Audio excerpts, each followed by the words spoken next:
헌법은 국가의 설계도입니다. 국가가 어떻게 운영되어야 하는지를 제시하며 그 시작은 제1조에 명확히 드러납니다. 대한민국은 민주공화국이며 모든 권력은 국민으로부터 나옵니다. 국회는 입법을, 정부는 행정을, 법원은 사법을 담당하는 삼권분립 구조를 통해 권력이 한 곳에 집중되지 않도록 설계되어 있습니다. 또한 헌법은 모든 법 위에 있는 최상위 법입니다. 다른 어떤 법률도 헌법에 위반될 수 없고 위반될 경우 그 법은 무효가 될 수 있습니다. 헌법은 단지 법률을 정리하는 문서가 아니라 국민의 권리를 선언하는 근본 규범입니다. 헌법은 국민의 기본권을 보장합니다. 인간의 존엄성과 가치를 비롯해 평등권, 표현의 자유, 교육받을 권리 등 다양한 자유와 권리가 명시되어 있으며 이들은 단지 선언적 문구가 아니라 실제로 보호되는 실질적인 권리입니다. 동시에 국민은 국방, 납세, 근로와 같은 헌법상 의무도 함께 지며 권리와 의무는 함께 균형을 이룹니다. 그리고 헌법은 단지 법의 집합이 아니라 역사적 약속이자 국민의 선언입니다.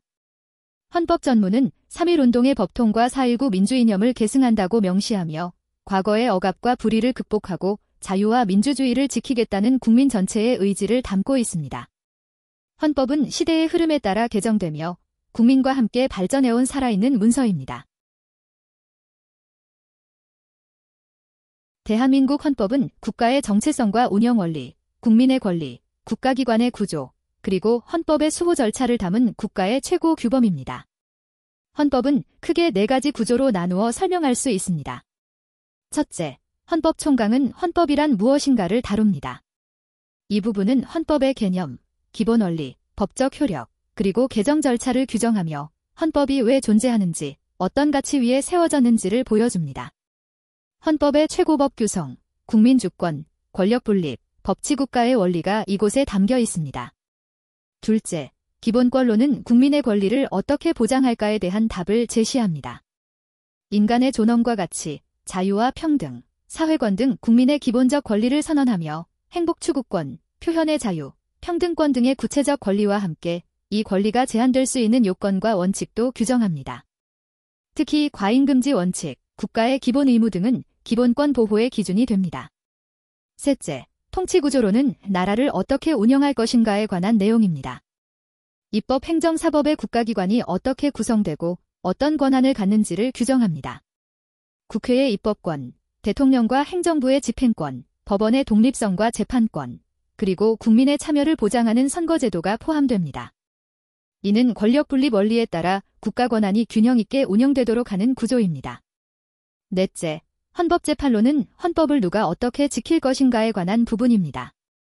헌법재판소의 설치와 권한, 위헌법률 심판, 헌법소원, 권한쟁 의심판 등의 절차를 통해 헌법의 최종적 수호자가 누구인지, 어떻게 헌법을 심판하고 구제할 수 있는지를 규정합니다. 위헌 심사 기준, 자기 관련성, 보충성, 청구인 적격 등 구체적 요건들도 이 구조에 포함됩니다. 이처럼 대한민국 헌법은 총강, 기본권, 통치구조, 헌법재판의 4축을 중심으로 체계적으로 구성되어 있으며 국민의 자유를 보장하고 국가의 질서를 유지하며 헌법 그 자체를 수호할 수 있도록 설계되어 있습니다.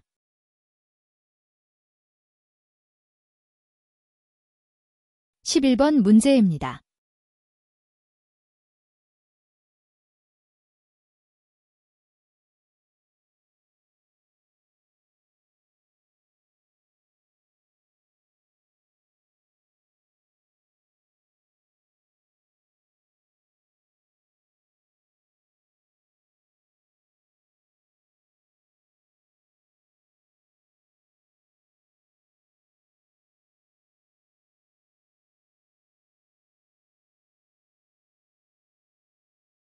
이번 시간에는 성폭력 사건에서 국민참여재판이 제한될 수 있는지, 그리고 그 제한이 헌법에 합치하는지에 대해 다룬 헌법재판소 2025년 2월 27일 선고 결정을 소개하겠습니다.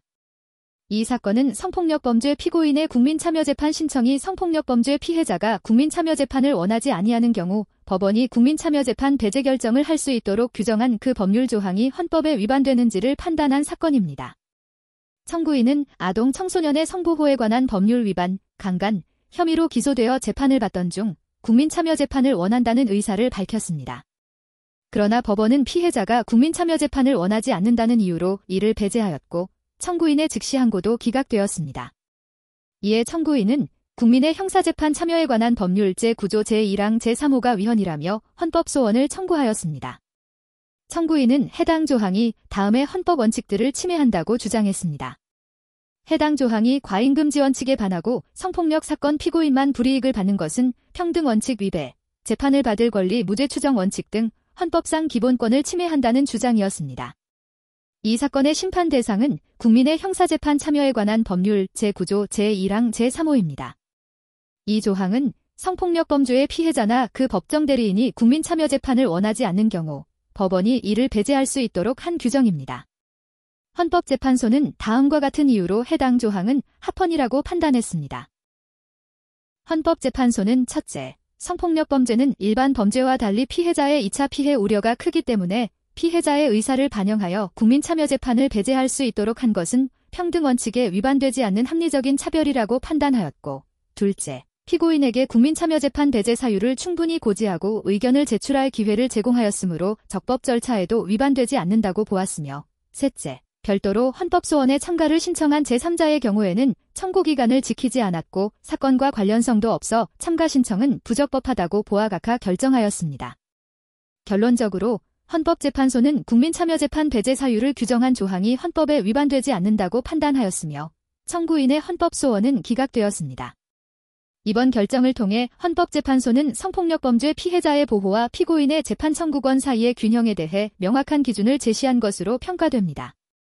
감사합니다.